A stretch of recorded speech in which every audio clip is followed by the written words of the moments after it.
বিসমিল্লাহির রহমানির রহিম। আসসালামু আলাইকুম।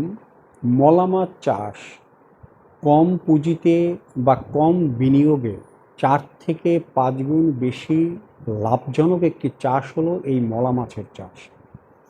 মলা মাছের চাষে আপনি যে পরিমাণ বিনিয়োগ করবেন তাতে যে 4 থেকে 5 গুণ আপনার প্রফিট করবেন, এত প্রফিট এই মাছের সেক্টরের অন্য কোনো মাছ দিয়ে এত সহজে করা যায় না।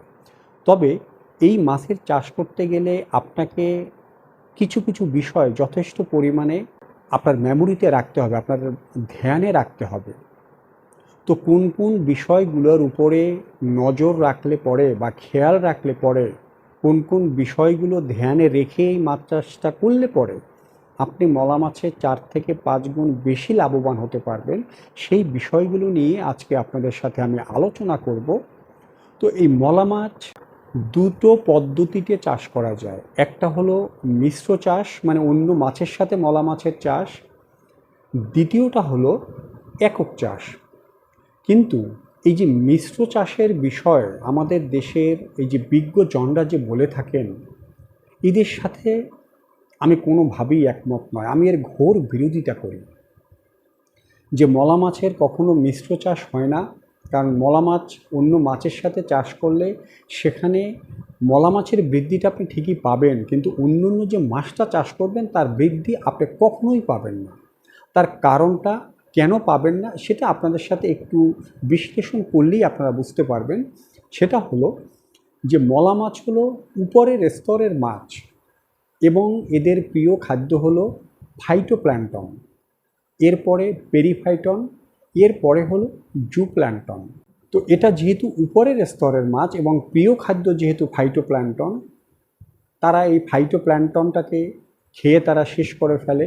কারণ মলা মাছের পুকুরে কখনোই ফাইটোপ্ল্যাঙ্কটনের ব্লুম হয় না। আমরা চাইলেও পর্যাপ্ত পরিমাণ ফাইটোপ্ল্যাঙ্কটন সেখানে কখনোই তৈরি করতে পারি না। ফাইটোপ্ল্যাঙ্কটন যদি পুকুরে না থাকে তাহলে আমাদের পুকুরের তলানি পর্যন্ত যে ডিজলভ অক্সিজেনটা থাকে এর সরবরাহটা অ্যাভেলেবেল রাখে, ধরে রাখে হলো এই ফাইটোপ্ল্যাঙ্কটনের কণা। এর মাধ্যমে এই যে আলোক সংশ্লেষণ বা সালোক সংশ্লেষণ যাই বলেন না কেন, একদম পুকুরের তলানি পর্যন্ত অক্সিজেন সরবরাহটা অ্যাভেলেবেল রাখার জন্য দরকার হয় ফাইটোপ্ল্যাঙ্কটন। তো এই ফাইটোপ্ল্যাঙ্কটনটা মলা মাছ খাওয়ার জন্য আমার পুকুরের তলানির যে মাছটা থাকে, অর্থাৎ নিচের স্তরে অন্য যে মাছগুলো থাকে, তারা অক্সিজেন সংকটে ভোগে। দ্বিতীয়ত, মাছের প্রাকৃতিকভাবে আমরা যে 30 থেকে 40% খাদ্য চাহিদা পূরণ করে থাকি 30 থেকে 40% আমিষ সমৃদ্ধ জুপ্ল্যাঙ্কটনের মাধ্যমে। আর এই জুপ্ল্যাঙ্কটনের একমাত্র খাদ্য হলো ফাইটোপ্ল্যাঙ্কটন। ফাইটোপ্ল্যাঙ্কটন না থাকলে জুপ্ল্যাঙ্কটন ক্রাশ করবে, সে বাঁচবে না। দ্বিতীয়ত, আমাদের পুকুরে প্রাকৃতিকভাবে যে বৃষ্টির পানি বা আমরা যে পানি সরবরাহ করি কিংবা বাতাসে ঢেউ খেলে যে অক্সিজেনটা পানির সাথে ডিজলভ হয়, সেটা সাধারণত পুকুরের পানির 1.5 থেকে 2 ফিট পর্যন্তই সীমাবদ্ধ থাকে। তো মলা মাছটা যেহেতু উপরের স্তরের মাছ, সেক্ষেত্রে সে কিন্তু আমার উপরের স্তরে যে অক্সিজেনটা সেটাও সে গ্রহণ করে নিচ্ছে। তো আমার মিশ্র চাষে অন্যান্য যে মাছটা থাকবে, সে মাছের প্রাকৃতিক খাদ্যের ঘাটতি হলো, তার অক্সিজেন সংকট হলো, তার বৃদ্ধিটাও সেখানে সে বাধাগ্রস্ত হলো, অর্থাৎ এই মাছের বৃদ্ধিটা আমি পেলাম না। তো এজন্য আমি কখনোই মলা মাছে মিশ্র চাষে আমি ঘোর বিরোধিতা করি। কারণ তাহলে আমি মলা মাছের গ্রোথটা পাবো, অন্য মাছের গ্রোথটা আমি পাবো না। সেক্ষেত্রে লাভজনক করতে গেলে মলা মাছের চাষ করতে হবে একক চাষ। এটা অত্যন্ত লাভজনক, খুব সামান্য বিনিয়োগে অনেক বেশি প্রফিট এখান থেকে অর্জন করা যায়।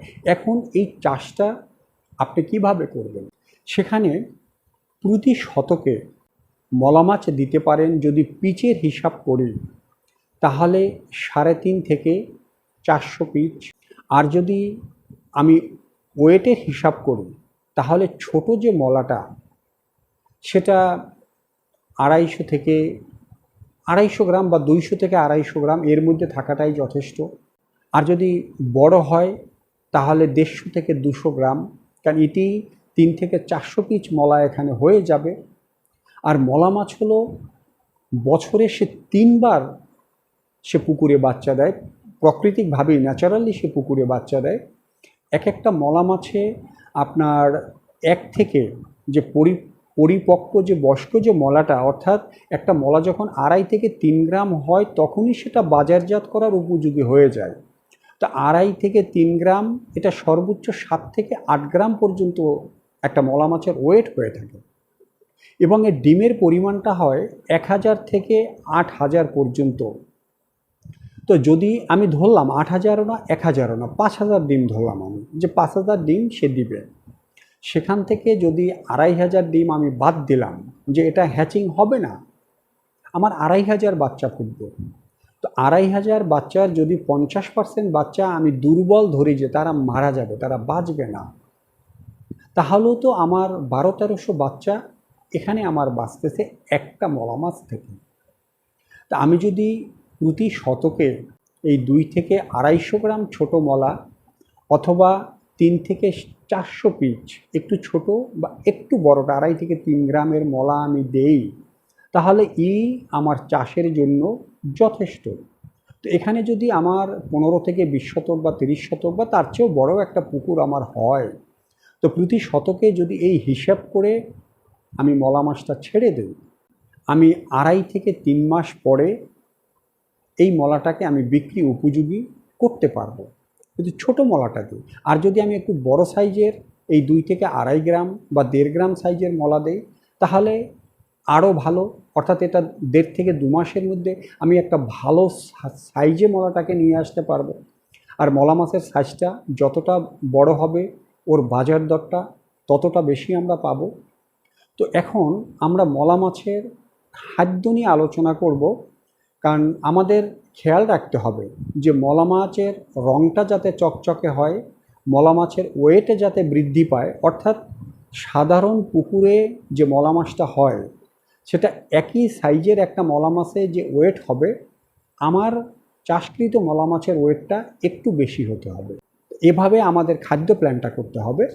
তো সে খাদ্য প্ল্যান করতে গেলে আমি মলা চাষিদের অনেককেই দেখেছি যে তারা মলার চাষে সরিষার খোল ব্যবহার করে, কিন্তু আমি এটা কখনোই ব্যবহার করতে বলি না। হ্যাঁ, সরিষার খোলে 32 থেকে 33% প্রোটিন এখানে রয়েছে, কিন্তু এর সবচেয়ে বড় যে খারাপ দিকটা, যে সরিষার খোল ব্যবহার করলে পরে মাছের রঙটা একটু কালচে হয়। তো যখন রঙটা কালচে হবে তখন এর বাজার দরটা তুলনামূলকভাবে অনেকটা আপনি কম পাবেন। সেক্ষেত্রে আপনার খাদ্য দিতে হবে আপনার ব্র্যান্ড, সেটা হোক অটো ব্র্যান্ড বা হোক দেশি ব্র্যান্ড, এই ব্র্যান্ডটা নিতে হবে টোটাল খাদ্যের 60%, মানে 100 কেজি খাদ্য হলে 60 কেজি এই ব্র্যান্ড, সেটা অটো বা দেশি যাই হোক। আর যে 40 কেজি থেকে যায় 20 কেজি নেবেন গমের ভুসি, বাকি 20 কেজির ভিতরে 10 কেজি ভুট্টা এবং 10 কেজি অ্যাঙ্কর ডাল। এতে মাছের আমিষের যে চাহিদা এটা পূরণ হবে এবং মাছটা খুব দ্রুত বৃদ্ধি পাবে। নর্মালি সরিষার খোল খাওয়ালে যে বৃদ্ধিটা হয় তার চেয়ে অনেক বেশি বৃদ্ধি হবে এই উপাদানটা এই হিসাবে দিলে পরে। তা এখানে যে অ্যাঙ্কর ডালটা দেওয়ার কারণে মাছের দেহে একটা চর্বি তৈরি হবে, মাছের ওয়েটটা বাড়বে এবং মাছটা খেতে সুস্বাদু হবে, এবং মাছের এই চর্বিটা মানবদেহের জন্য যথেষ্ট পরিমাণে উপকারী একটা উপাদান। দ্বিতীয়ত এই ভুট্টাটায় আপনার প্রোটিনও রয়েছে, দ্বিতীয়ত মাছের রঙটাকে সে যথেষ্ট পরিমাণে চকচকে একটা রূপালি কালার আপনার এনে দিবে হলো এই ভুট্টাটা। আর অ্যাঙ্করে তো প্রোটিন রয়েছে 36%, তারপরে আপনার গমের ভুসিতে রয়েছে 14%, যদি অটো ব্র্যান্ড হয় তাহলে সেখানে 14%, দেশি ব্র্যান্ড হলে 8 থেকে 10%। তো এই খাদ্যটা আপনার আটা বা ময়দার মিলে নিয়ে এটাকে একদম ক্রাশ করে ফেলতে হবে, ভেষণ করে ফেলতে হবে। এই ভেষণটা করে কিছুটা পরিমাণে, অর্থাৎ এখানে বডি ওয়েটের ওই 4% 5%-এর কোনো বালাই নেই। আপনি যদি এর বডি ওয়েটের 1 থেকে 1.5% হিসাব করেন এটাই আপনার জন্য এনাফ। 1 থেকে 1.5% হিসাব করে সেটা প্রতিদিন 2 বেলা সকালে এবং বিকালে এটাকে পানির সাথে গুলে পাতলা করে সমস্ত পুকুরে এটা ছিটিয়ে দিবেন। এটা ভাসমান অবস্থায় দিলে সব মাছ এটা একত্রে খেতে পারবে না, কারণ ভাসমান অবস্থায় থাকলে যেহেতু মলা মাছ অসংখ্য পরিমাণে বাচ্চা দেয়, মানে এই শতাংশে 300-400 পিচ দিলে পরে আপনি দেখবেন যে এখানে হাজার হাজার মানে লক্ষ লক্ষ মাছ আপনার পুকুরে হয়ে গেছে। তো এই মাছগুলো একত্রে পুকুরের উপরই স্তরে উঠতে পারবে না, যে দুর্বল সে আসতে পারবে না, সে খাবারটা খাবে না, সেহেতু আপনার মাছের বেশ কয়টা সাইজ হয়ে যাবে, অর্থাৎ সাইজের একটা ভেরিয়েশন হয়ে যাবে এখানে। আর যদি এটা পাতলা করে গুলে আপনি সমস্ত পুকুরে এটাকে ছিটিয়ে দেন, তাহলে যে মাছটা নিচে থাকবে, যে একটু দুর্বল, সেও খাবারটা পর্যাপ্ত পরিমাণে গ্রহণ করতে পারবে, অর্থাৎ মাছের একটা সমভাবে বৃদ্ধিটা আপনি পাবেন। তো এভাবে আপনারা মলা মাছের খাদ্য ব্যবস্থাটা করতে পারেন। এবং মলা মাছের পুকুরে অবশ্যই এর ফাইটোপ্ল্যাঙ্কটনের ডোজ আপনাকে প্রতি 15 দিন, 12 থেকে 15 দিন পর ফাইটোপ্ল্যাঙ্কটনের ডোজ করতে হবে, এবং প্রতি সপ্তাহে প্রতি শতকে 50 থেকে 60 গ্রাম মোলাসেস এটা দিতে হবে, এবং লবণের ডোজটা অবশ্যই 15 দিন পর পর করতে হবে, যদি মলা মাছের আপনি একটা ভালো উৎপাদন এখান থেকে চান। আজ এ পর্যন্তই। আপনাদের সাথে আবার দেখা হবে অন্য কোনো পর্বে, অন্য কোনো বিষয়। সে পর্যন্ত ভালো থাকবেন, সুস্থ থাকবেন, নিরাপদ থাকবেন। Safety first. আল্লাহ হাফিজ।